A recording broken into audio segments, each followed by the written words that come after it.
What is up, everybody? Happy Thursday. Welcome into an all-new episode of the PackADay podcast. I'm your host, Andy Herman. You can follow me on Twitter at Andy Herman NFL. You can follow the podcast at PackADay Podcast. Thanks so much for being here. First of all, I owe you an apology. I mentioned yesterday on the Quick Hits episode that I'd have a full review of practice number 10 for you this morning, and I let you down. I am sorry. I got back home way later than I expected to last night, and I had to be up super early this morning, and I unfortunately made sleep a priority last night. I think I probably still only got 4 or 5 hours of sleep, but I didn't have an opportunity to record a full episode on day 13. I will get you tomorrow all of the notes from both day 12 and day 13. I'm going to kind of do a week in review of everything that happened at training camp, and we'll go into a deeper dive on both practice 12 and 13. So you can look forward to that tomorrow. Thankfully, I had a couple episodes from Ross Uglum, so I appreciate Ross having those episodes ready so I could get you the Carrington Valentine episode this morning. And of course, we've got our Quick Hits episode right now for day 13 of practice. Before we jump into that, I cannot tell you how excited I am to announce that I am going to be partnering with a brand new app called Autograph. And what Autograph is, it's a variety of different things, but I'll just say why I love it. So if you're trying to, basically not cover, but like be a fan of your favorite team and you want all of the updates and all the information, it's sometimes hard to go to one spot and get everything. And what Autograph does such a unbelievable job of is putting everything into one space, all your favorite articles, all your favorite podcasts, and it gives you basically a snapshot of everything that happened. You can get alerts set up, so it is going to alert you of like a snapshot of everything that happened in that day. It is awesome to use. You can get tickets off of the app. You can, there's a whole community on the app. There is so much stuff. And what I'm even more excited about is I'm going to be doing some unique standalone content that will only be up on Autograph, nowhere else, not on YouTube, not on the audio podcast, not on Packer Report, nowhere else. It'll only be on Autograph. Should have a couple videos coming out next week that you're going to want to check out over there. I cannot recommend the app enough. If you haven't checked it out yet, make sure to do so. Go on any of your favorite app stores and search for the Autograph app. Download it. If you want a referral code, you can use referral code PackADay. But like I said, you don't have to use it. You can easily download it and start getting all of your Packers information all in one spot. It is a very, very easy thing to use, and it is beautiful for keeping track of all things Green Bay Packers and or any other team that you want to keep track of as well. So make sure to download the Autograph app. All right, let's go through injury updates first from practice. Tyron Hopper, new injury. He was out with an ankle injury. Elton Jenkins was out, but thankfully only rest. We've seen this from Elton on multiple occasions so far, so nothing to be concerned with there. But so Hopper, basically the only new injury. One player did return from injury. That was Jaden Reed.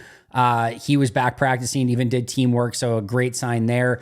And then Christian Watson, while not technically ever injured, he did have that sort of scare at the end of practice on Wednesday, and he was still able to go, did teamwork, and there was no concerns with his injury. And Matt echoed those sentiments prior to the practice and saying that he expected him to practice, and of course he did. So that was great sign and great news as well. Both Watson and Reed back practicing and in team. Players that remained out: Dimitri Stanley, Carrington Valentine, Deslin Alexander, Keyshawn Banks, Edgerrin Cooper, Donovan Jennings, and Jordan Morgan. So 9 players in total did not practice: Stanley, Valentine, Alexander, Banks, Cooper, Jennings, Morgan, Hopper, and Elton Jenkins. There was one injury scare, I'll put in air quotes here, towards the end of practice. Jordan Love got hit in a team drill, and per Matt Schneidman was kind of grabbing at the back of his leg and, kind of walking with maybe an ever so slight limp. And as Matt very much disclaimed at the end of that tweet, he said this is extremely minor, does not seem to be anything significant whatsoever. So there was never any concern. He was never down on the ground, just kind of reaching back at it. He was jogging after practice, didn't seem to be any major concern. But of course, anytime that the highest paid player in the entire NFL has anything and has to go back and reach for the back of their leg, or is maybe even in just a tiny bit of discomfort, there's always those alarm bells that go off. Crisis seems to be averted. No major issues at this point. I don't anticipate there being any. Again, he looked completely fine after practice. No cause for concern or anything, but that was definitely one little injury, like I said, quote unquote, scare at the end of practice. All right, 3 things from today's practice. I have to start with number 1, which was maybe my favorite moment from any training camp practice yet. And no, was not a pick six, was not a huge bomb down the field, was not by any of your star players. It was by Jeff Hafley. And I'm going to start by letting you view this clip from Kyle Malzahn from WFRV and just giving you a snippet of what we saw over on the sideline. So here's that. Here to here, up with it, right? And all you're getting is this. Stand here. So now you're getting this and this. Yeah, there you go. Yep. All right. Keep shoulders down. Good. And push off the right foot. Push off the right foot. Push off that foot. So if he doubles you up again, you come there. You're admiring my feet, John, right? Here we go. Good. Here we go. Right, left. Good. Get set to stance, just like you're going to play in a game. Good. Push off that foot. Push off your right. All right, so thanks to Kyle Malzahn for allowing me to put that in the episode today. I think it's a really cool look. That was a piece of what we saw from Jeff Hafley. And what I saw and what we all saw from the sidelines, and remember, it was not open to any fans today. So it was just the media there. Even along the sidelines, there was no additional spectators or anything like that. So only media, which allows us a little bit easier access and closer access, and you can just hear everything a lot better. We got an up close and personal of Jeff Hafley coaching the defensive backs, and it was freaking awesome. You want to talk about a teacher. Matt LaFleur talks all the time about he wants his coaches to be teachers and really being able to explain the game to the players and why they're doing things and how to do it. This was a masterclass. It was him being super engaging.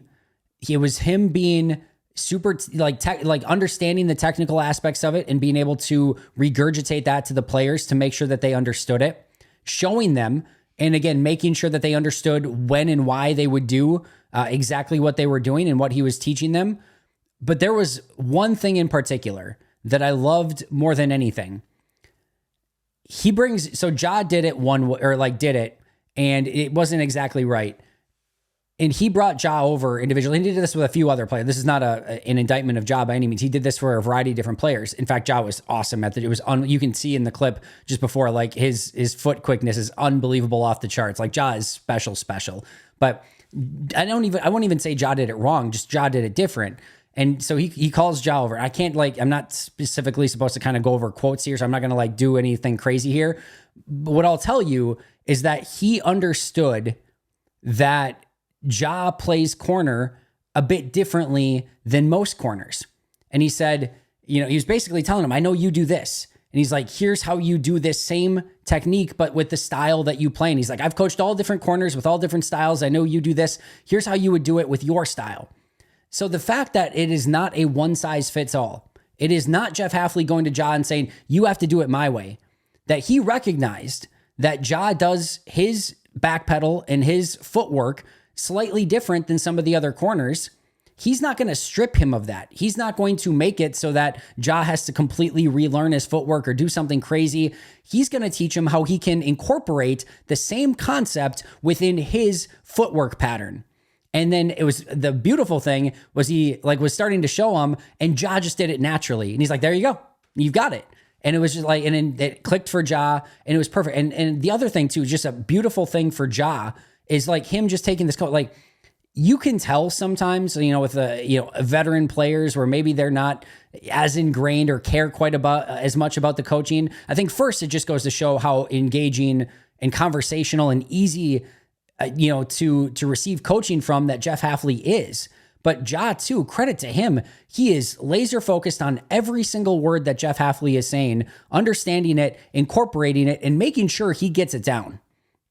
The whole thing was just a beautiful thing to watch. I know now how to perfectly perform press man coverage, which is perfect for my day-to-day living. But no, it was just a absolutely amazing thing to view. And again, from Jeff Hafley to just the conversation, I wanted to play for him in that moment. For me as somebody that's on the sidelines, and of course, again, there's all these other things that are going on.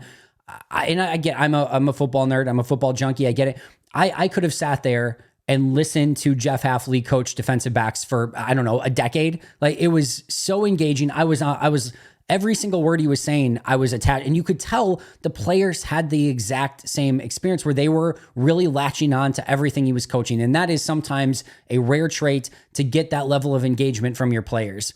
And then the other beautiful thing is, as he's done with it, he thanks them. He's like, hey, guys, thank you so much for allowing me to be a defensive backs coach again for a little bit. Because, of course, he's the defensive coordinator, right? He's not the defensive backs coach. But he came in, he wanted to run that drill. He ran that drill, and you could just tell he was in his element. Like he was just, heaven on earth, doing exactly what he loved to do and so freaking good at it. And I'll add on top, like the follow up too. He's like, I'll get out of your hair now, guys. And then Ja, of course, is like, yeah, Half, get the heck out, or get out of here. It was just the whole interaction was exactly what this is like from a coaching standpoint, a player standpoint, is what this is all about. Getting the players better, getting them to buy in, engaging them, meeting them at their individual needs. I cannot say enough of how impressed in that 5 to 10 minute period of watching Jeff Hafley coach defensive backs up close and personal. Just beautiful, beautiful stuff. He is going to be a major asset to that defense in totality as defensive coordinator, what he can bring to the table, how he coaches, his press conferences are engaging and amazing. Just a really cool experience. All right, a couple other things, just kind of really quick. It was mostly a nondescript practice, not a ton going on. They did do some team activities, and the player who dominated the most in those team activities was very clearly Karl Brooks. So Brooks had started with a very easy inside pressure on Sean Clifford that forced Clifford to get the ball out of his hands. He and LVN then collapsed on a run probably 3 yards in the backfield. I think it was Marshawn Lloyd on the carry, and it was LVN on the outside and then Karl Brooks from the inside, and both of them just converged at the same time, and Lloyd had absolutely nowhere to go. And this is what we talk about, right? When we say a gap penetrating defense and you're trying to get upfield and cause chaos, this is what this defense is built to do.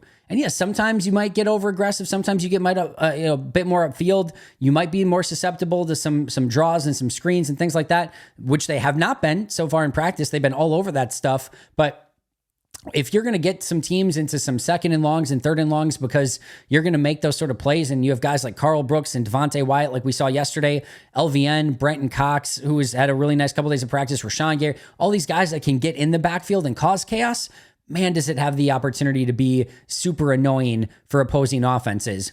After that, in red zone drills, he had an immediate pressure up the middle on Jordan Love, which helped lead towards an interception where he was throwing to Watson and the timing was off, and Eric Stokes picked that one off. I think the pressure on that by Brooks had a huge factor in that play.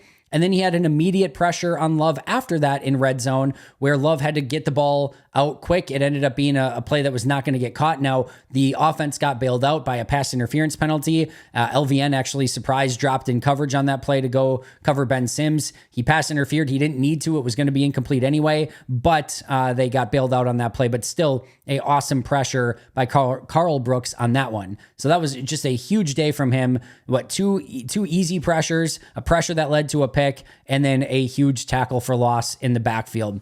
Huge, just awesome day from Karl Brooks. Fun to watch him play. You can tell over the last week and a half-ish, maybe a little bit slow start for Brooks, and now he's just kind of taking off a little bit. He looks fresh, he looks spry, and he's starting to make a big-time impact on defense. Last but not least, kicking battle for the day. Greg Joseph went 6 for 6. Anders Carlson went 6 for 6. Hale did not kick on the day, and it just felt like Joseph and Carlson needed a day like that to get some confidence and reset. The kicking totals stand as follows. Greg Joseph, 47 for 54 at 87.0%. Hale is 5 for 6 now. He again did not kick on Thursday. He did kick on Wednesday. 5 for 6, 83.3%. And then Anders Carlson is 44 for 54, 81.5%. So just to recap, Joseph at 87%, Hale at 83.3 on a much smaller sample size, and then Anders Carlson at 81.5%. Overall, I thought it was a much bigger winning day for the defense. Offense had a couple moments, couple touchdowns for the ones in red zone, but it was the defense that was coming up with more big plays, constantly in the backfield, stopping the run, and then Eric Stokes came up with that big interception as well. That's going to do it for me right now. I will see you guys back here tomorrow, recapping everything that happened in week 3 of training camp, including bigger breakdowns of day 12 and day 13. You're not going to want to miss that. I'll see you soon, but until next time, and as always, go Pack Go.